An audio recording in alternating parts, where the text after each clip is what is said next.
واتقوا الله إن الله سميع عليم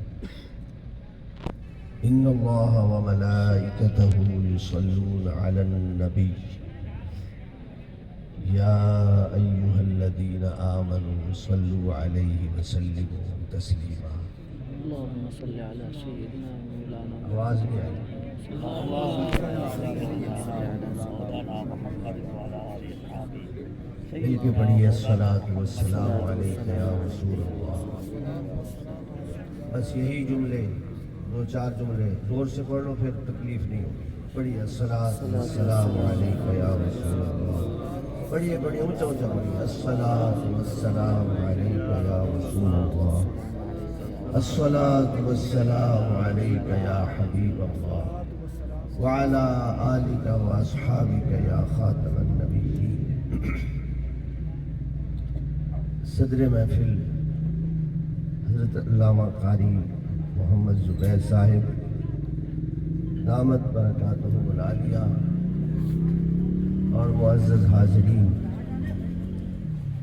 ہم سب سے پہلے اللہ کی بارگاہ میں محترم و مکرم جناب ریاض آصف صاحب کی والدہ مرحومہ کے لیے دعا کرتے ہیں کہ اللہ تبارک و تعالی ان کی بے حساب بخشش فرمائے. اللہ تعالیٰ ان کی قبر کو روشن و منور فرمائے اور قبر پہ اپنی رحمتوں کی بارش فرمائے اور حضور کی ساری امت کو اپنے فضل و کرم سے بخش دے. گرامی قدر حاضرین، جیسے جیسے لفظوں کی صورت میں علم ترقی کر رہا ہے، اس ترقی میں دینی اعتبار سے تنزلی ہے.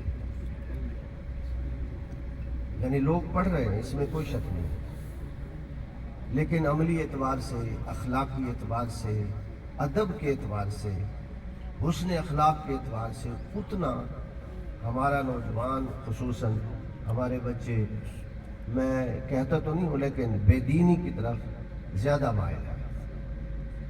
بچے اپنے والدین کا ادب بھی نہیں کر پاتے اور والدین ادب سکھا بھی نہیں پاتے.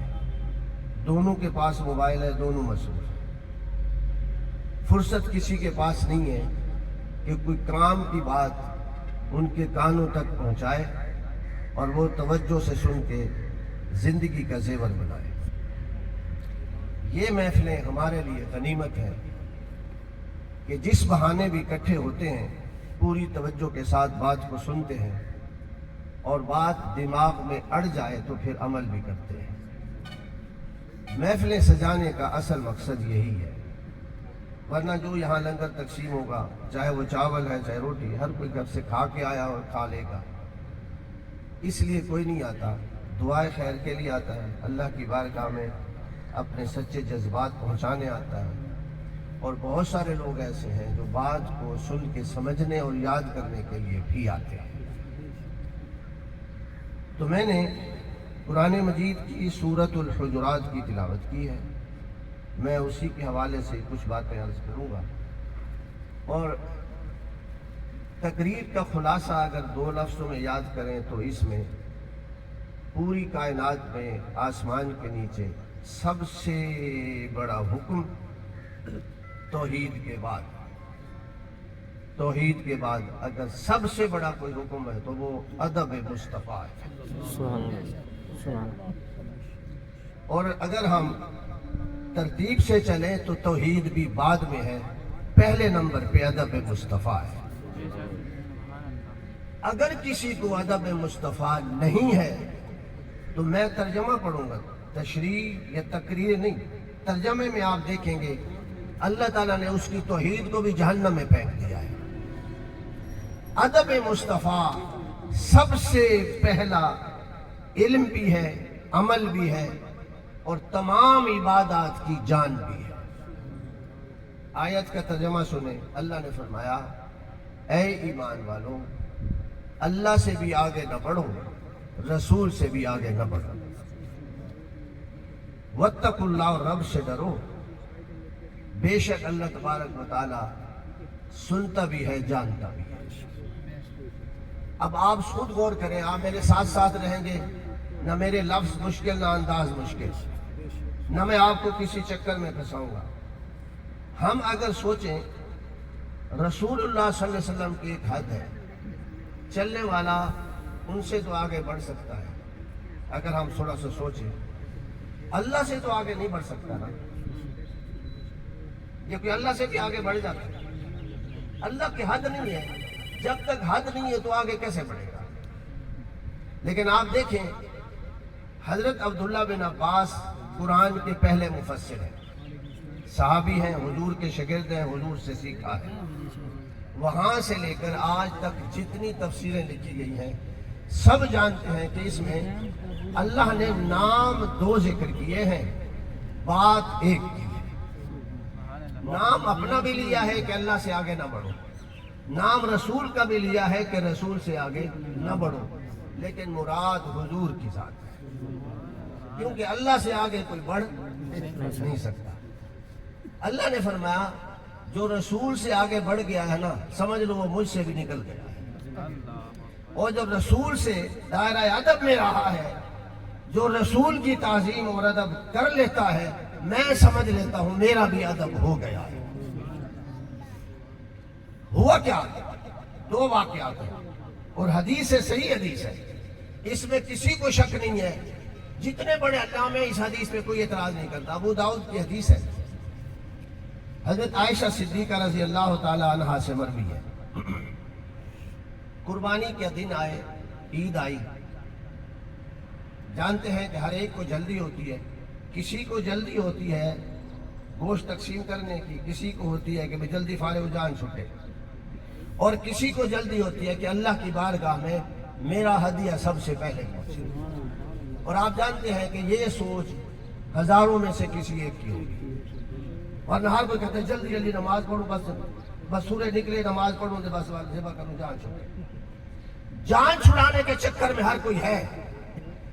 اس نیت میں کچھ لوگ ہوتے ہیں کہ پوری شرائط کے ساتھ، پورے آداب کے ساتھ اللہ کی بارگاہ میں جو ہدیہ پیش ہو، پیش بھی آداب کے ساتھ ہو اور ہو بھی سب سے پہلے، تاکہ میرا نام اس نیکی میں پہلے لکھا جائے۔ یہ کم لوگ ہوتے ہیں۔ اچھا، یہ ہماری حالت ہے۔ اب آپ آنکھیں بند کر کے مدینے چلیں، خطیب امام حضور ہیں اور پیچھے عید پڑھنے والے، قربانیاں کرنے والے صحابہ ہیں۔ ان کی نیت میں شک ہو سکتا ہے؟ نہیں ہو سکتا، سارے مخلص تھے۔ قرآن کہتا ہے کُلًّا وعد اللہ الحسنى، ہر ایک کے ساتھ رب نے جنت کا وعدہ کیا ہے۔ اس کا مطلب ہے جنت بغیر خلوص کے نہیں ملتی۔ صحابہ کرام کے بارے میں ہم بدگمانی نہیں کر سکتے، ہماری طرح ان کو بھی جلدی تھی، انہوں نے کہا کہ بھی سب سے پہلے میں جانور ذبح کروں، تقسیم کروں اور جان چھوڑوں اور آرام کروں۔ نو، لیکن صحابی کے جذبات کیا تھے کہ یار میری قربانی اللہ کی بارگاہ میں سب سے پہلے پیش ہو۔ رہے حضور صلی اللہ علیہ وسلم، ان کی قربانی تو بخشی بخشائی قبول ہے، میں چاہتا ہوں کہ میری قربانی بھی حضور صلی اللہ علیہ وسلم کے صدقے پہلے پیش ہو۔ قربانی کا جانور ذبح کر دیا، اور حضور کے جانور ذبح کرنے سے، آپ میرے ساتھ ہے نا، جانور ذبح کیا کس کے لیے؟ اللہ کے لیے۔ اب یہ بھی فتویٰ نہ لگا دینا یہ گلخانی پہ آئے بیٹھے ہیں، یہ تو غیر اللہ ہے، گلخانی حرام ہے، گلخانی دے چاول ہی حرام، بڑی عجیب بات ہے۔ کھا بھی جائیں گے حرام کے فتوے بھی لگائیں گے۔ سب جانتے ہیں، ہم دعا میں کہتے ہیں یہ چاول اللہ کے پاس نہیں پہنچتے، ثواب پہنچتا ہے۔ کیا پہنچتا ہے؟ ثواب پہنچتا ہے۔ ہم دعا میں یہی کہتے ہیں کہ جو انتظام ہوا ہے، جس نے کچھ پڑھا ہے یا جو کچھ حاضر ہے، اے اللہ اسے قبول فرما۔ قبول فرمانے کا جو اجر، جو صلہ، جو بدلہ ہے، اس کو ہم ثواب کہتے ہیں۔ یہ ثواب فلانے فلانے کو پہنچا دے، اس میں کون سا شرک ہے؟ اور پھر کہ گلخانی بدعت ہے، اس کے بارے میں پھر آؤں گا۔ نیک نیتی اور خلوص کے ساتھ قربانی کر دی اور حضور صلی اللہ علیہ وسلم کی بارگاہ میں حاضر ہو گئے۔ حضور صلی اللہ علیہ وسلم نے کوئی اعتراض نہیں کیا،